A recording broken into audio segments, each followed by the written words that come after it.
দেখেন কি অবস্থা, দেখেন যে কোনো একটা অ্যাক্সিডেন্ট হতে পারে, মানে বোঝা যাবে না এটা কত কিলোমিটার আইছে, অথবা সামনে কি স্টেশন আছে, কত কিলোমিটার বাকি আছে, এই মাধ্যমে কিন্তু বোঝা যায়।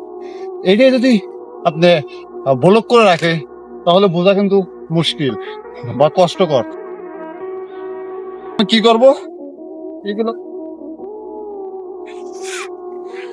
প্রচুর কাটা ভাই, প্রচুর কাটা।